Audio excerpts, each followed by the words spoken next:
मैं अमरनाथ विद्या आश्रम में कक्षा 10 की हिंदी अध्यापिका डॉक्टर मधुबाला शर्मा। बच्चों, अमरनाथ के प्रधानाचार्य जी आदरणीय डॉक्टर अरुण कुमार वाजपेयी जी के अनुसार, उनके निर्देशानुसार हम सभी टीचर आपकी ऑनलाइन क्लासेस लगातार ले रहे हैं। मैंने भी आपकी हिंदी की क्लासों में बहुत सारे टॉपिक अपनी पिछली वीडियोज़ में आपको कवर कराए हैं, जिसमें वाच्य, वाक्य, वाक्य के भेद, मत परिचय, विकारी शब्दों का परिचय, अविकारी शब्दों का परिचय, इस तरह से ये कई टॉपिक मैंने आपको कवर कराए। और आज हम व्याकरण के अब अपने अगले टॉपिक रस के साथ में यहाँ उपस्थित हैं। और बच्चों, उसके जो मैंने पिछले टॉपिक आपको कराए उसकी सारी PDF में आपको होमवर्क पहले सारा दिया है, तो उम्मीद है कि वो सारा होमवर्क आप लगातार कर रहे होंगे।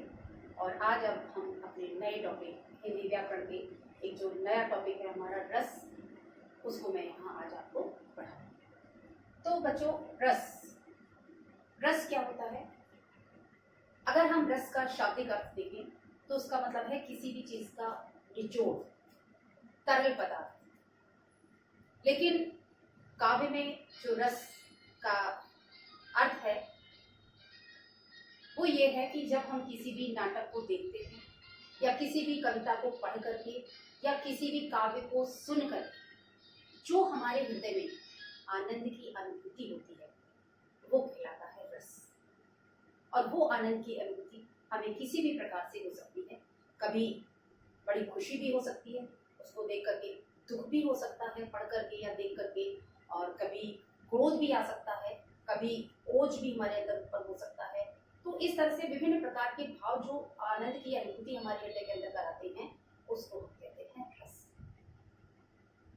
आचार्य भरत मुनि के अनुसार जो रस की परिभाषा दी गई है मैंने यहाँ लिखी है: विभाव, अनुभाव, व्याभिचारी, संयोगात, रस निष्पत्ति। यानी विभाव, अनुभव और व्याभिचारी भावों के संयोग से जो उत्पत्ति होती है उसको हम रस कहते हैं। भरत मुनि ने ही बच्चों रस के 4 तत्व बताए हैं जो रस के मुख्य तत्व हैं। मैंने यहाँ लिखा हुआ है रस के तत्व: विभाव, अनुभव, संचारी भाव और स्थायी भाव। ये चारों ही रस के मुख्य तत्व होते हैं। सबसे पहले आता है विभाव, और ये चारों ही हमारे एग्जाम के लिए बच्चों बहुत महत्वपूर्ण है। ये एग्जाम में पूछे जाते हैं, विभाव क्या है, अनुभव क्या है, संचारी भाव क्या है, या स्थायी भाव कितने होते हैं, स्थायी भाव क्या है।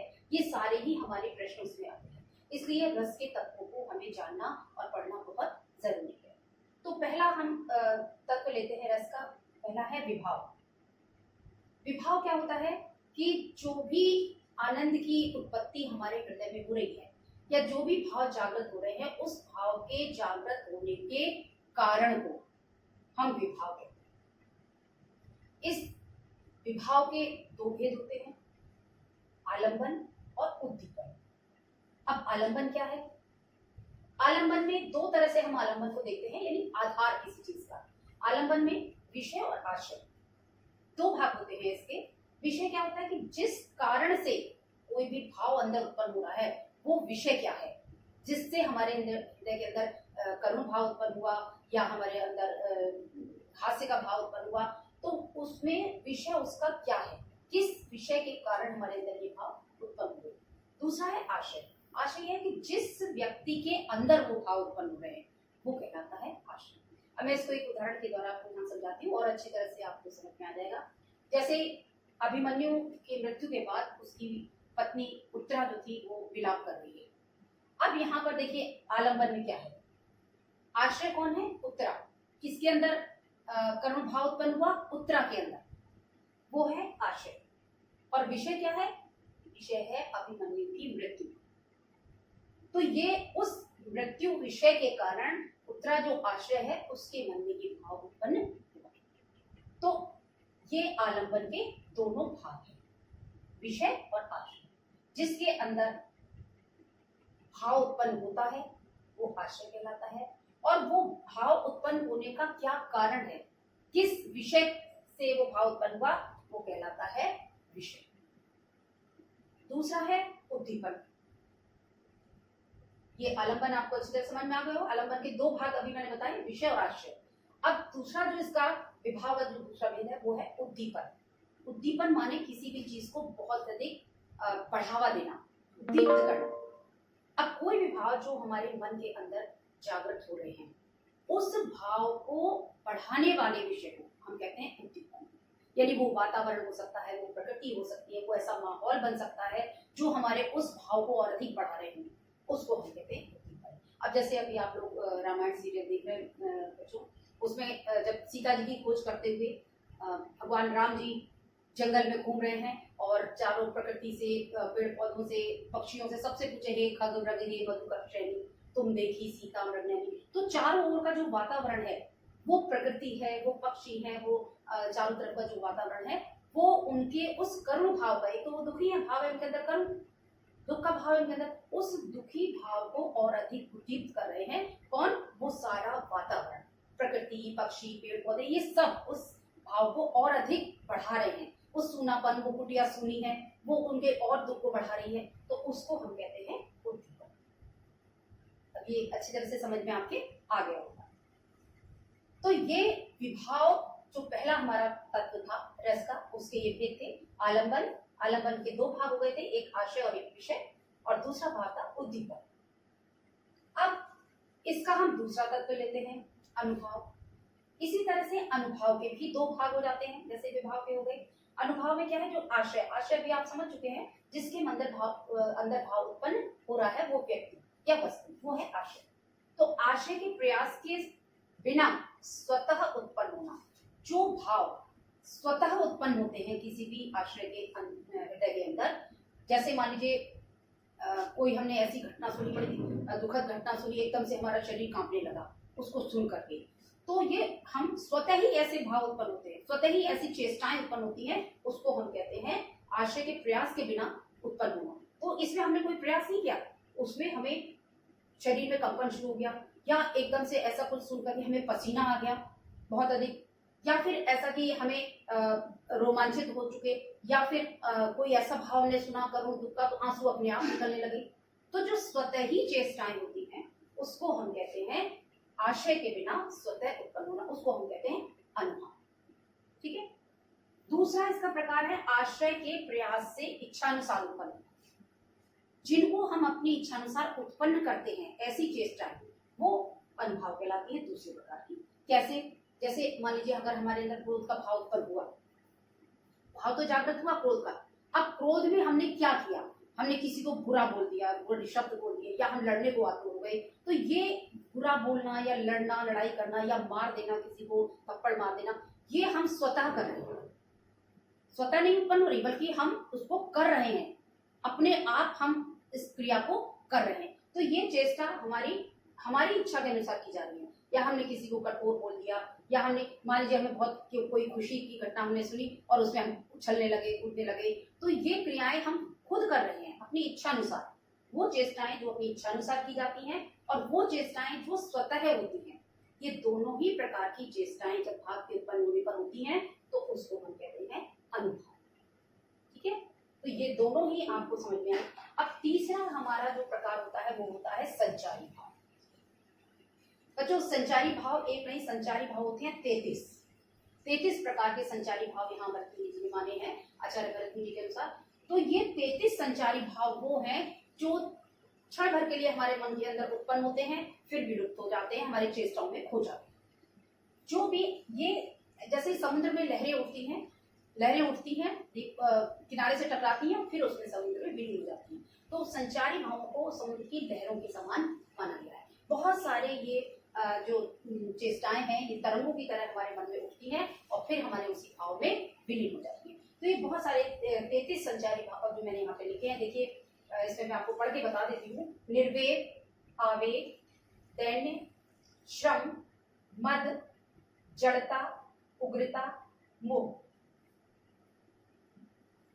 अनुभूति, स्वप्न, मूर्छा, गर्व, मरण, आलस्य, शोक, निद्रा, भावगोपन यानी भाव को छुपाने की स्थिति, उत्सुकता, उन्माद, शंका, स्मृति, गति, व्याधि, संत्रास, लज्जा, हर्ष, जलन, विषाद, धैर्य, चपलता, ग्लानि, चिंता और वितर। ये 33 प्रकार के हमारे संचारी भाव हैं जिनको हम, जो हमारे हृदय के अंदर लहरों की तरंगों की तरह से उठते हैं और हमारे भाव में ही विलीन हो जाते हैं। तो इस तरह से ये 3 हुए। चौथा है हमारा स्थायी भाव। तो ये 3 प्रकार के संचारी भाव, 33 प्रकार के संचारी भाव, अनुभाव के भेद, विभाव के दोनों भेद, ये आपने यहाँ पे देखे। और अब मैं आपको बताती हूँ स्थायी भाव। तो रस का चौथा तत्व हम लेते हैं स्थायी भाव। तो जो ये स्थायी भाव 9 माने गए हैं, बाद में 2 स्थायी भाव इसमें और जोड़ दिए गए, तो टोटल जो हमारे स्थायी भाव हो गए हैं वो हो गए हैं 11। ये स्थायी भाव रसों के अनुसार हमारे मन में उत्पन्न होते हैं। रति, हास, शोक, क्रोध, उत्साह, भय, जुगुप्सा या घृणा, विस्मय, निर्वेद, वत्सल और भक्ति। ये 9, यहाँ तक 9 आपके स्थायी भाव हैं। और ये 2 स्थायी भाव वत्सल और भक्ति, बाद में कुछ विद्वानों द्वारा ये 2 स्थायी भाव और जोड़ दिए गए। तो ये हमारे 11 स्थायी भाव हैं। 4 जो रस के तत्व थे उसके अंतर्गत विभाव, अनुभाव, संचारी भाव और ये स्थायी भाव, ये 4 तत्व हैं जो हमारे रसों के हैं। अब रस कितने प्रकार के होते हैं? ये तो हमारे रसों के तत्व हो गए 4। ये मैंने यहाँ लिख दिए हैं रस के प्रकार। तो रस भी हमारे पहले, जैसे कि स्थायी भाव 9 माने गए थे, तो स्थायी भाव से रस की उत्पत्ति होती है। तो रस के प्रकार भी पहले 9 थे और बाद में 2 प्रकार विद्वानों ने इसको और जोड़ दिया, जिसमें वात्सल्य रस और भक्ति रस जुड़ गए। तो इस तरह से रस के हमारे ये 9 प्रकार हैं। श्रृंगार रस, हास्य रस, करुण रस, रौद्र रस, वीर रस, भयानक रस, विभत्स, अद्भुत रस, शांत रस और फिर वात्सल्य और भक्ति। तो पहले तो हम श्रृंगार रस के अंतर्गत विद्वान इनको मानते थे, क्योंकि इनका जो उत्पत्ति है स्थायी भाव की वो रति है, प्रेम। रति माने होता है प्रेम। तो ये वात्सल्य और भक्ति दोनों ही प्रेम से संबंधित थे। तो कुछ विद्वान पहले इसे श्रृंगार रस के अंतर्गत मानते थे, लेकिन बाद में इनका पूरा जब अस्तित्व अपने आप में स्वीकार किया जाने लगा तो कुछ विद्वानों ने इन्हें अलग रस के रूप में परिभाषित किया। तो इस तरह से ये रस, यहाँ तक शांत रस तक हमारे 9 हैं और फिर एक वात्सल्य रस और भक्ति रस इसमें और जुड़ गए। तो ये टोटल हमारे जो रस हो गए वो हो गए 11। अब इन रसों के अनुसार इसके स्थायी भाव हैं। तो देखिए, श्रृंगार रस का स्थायी भाव है रति। रति का मतलब होता है प्रेम। हास्य रस का स्थायी भाव है हास, हंसी मजाक जो हमारे हृदय में उत्पन्न होता है उसका जो भाव जागृत होता है। करुण का है शोक, शोक का भाव जागृत होता है। रौद्र रस में क्रोध, इसका स्थायी भाव है क्रोध। रौद्र में यानी बहुत अधिक जब क्रोध आता है तो वो रौद्र रस का रस बोलते हैं उसके, और उसका स्थायी भाव होता है क्रोध। वीर रस, वीरता के रस में हमारे अंदर जो भाव जागृत होता है वो है उत्साह। भयानक में भय, जो हृदय के अंदर भय उत्पन्न करे। विभत्स, विभत्स का है जुगुप्सा। जुगुप्सा मतलब घृणा, बहुत अधिक घृणा, जैसे कि कोई चीज देखकर के हमारे हृदय में घृणित सा भाव जागृत हो। मरते हुए व्यक्ति को लाशें पड़ी हुई हैं, इस तरह से युद्ध का जो क्षेत्र है वहां लाशें मरी कटी हुई पड़ी, ये सब जो है घृणा का भाव उत्पन्न करते हैं। तो उसको हम कहते हैं विभत्स, यानी बहुत ही ज्यादा घृणित। अद्भुत, अद्भुत का है विस्मय, जहां आश्चर्य उत्पन्न होता है। विस्मय का मतलब होता है आश्चर्य। शांत, निर्वेद, जहां ना बहुत अधिक खुशी ना बहुत अधिक सुख दुख, तो दोनों सुख और दुख में समान भाव को जो शांत होता है उसको हम कहते हैं निर्वेद। वात्सल्य, वात्सल्य रस का भी, जैसे मैंने आपको बताया था श्रृंगार का जो स्थायी भाव है रति प्रेम, ऐसे ही वात्सल्य रस का स्थायी भाव प्रेम और ममता है। लेकिन भक्ति और वात्सल्य जो दोनों इन रसों का अस्तित्व अलग स्वीकार किया गया। तो वात्सल्य रस में ममता जो बच्चों के प्रति दिखाई जाती है, माता पिता की छोटे बच्चे के प्रति जो स्नेह होता है उसको हम वात्सल्य रस कहते हैं, तो उसका स्थायी भाव है वत्सल। और भक्ति जो ईश्वर के प्रति, उसका स्थायी भाव है भक्ति। भक्ति मतलब देव विषय भक्ति, यानी ईश्वर के प्रति जो हमारे हृदय के अंदर भक्ति भावना उत्पन्न होती है उसको हम कहते हैं भक्ति रस। तो बच्चों, ये आज के इस रस पे मैंने आपको रस की परिभाषा और भरत मुनि के अनुसार रस की पूरी व्याख्या आपके रस में की, और रस के तत्व बताए, रस के प्रकार और उनके चारों तत्व स्थायी भाव बताए। तो ये हमारा आज का रस का इतना टॉपिक पूरा हुआ। और बाकी अब मैं रसों की अलग अलग परिभाषा अपनी अगली वीडियो में दूंगी। इतना जो मैंने आज रस का आपको भाग पढ़ाया है, ये इसका मैं जो इसकी पीडीएफ है वो अपने वीडियो के अंत में अपनी पीडीएफ भी भेजूंगी, और वो आपको इसके अनुसार वो जो क्वेश्चन आंसर होंगे वो भी आपको करने हैं। इसके अगले वीडियो में मैं हर रस को, जैसे ये हमारे 11 प्रकार के जो रस हैं, इनको अलग अलग करके एक एक रस को आपको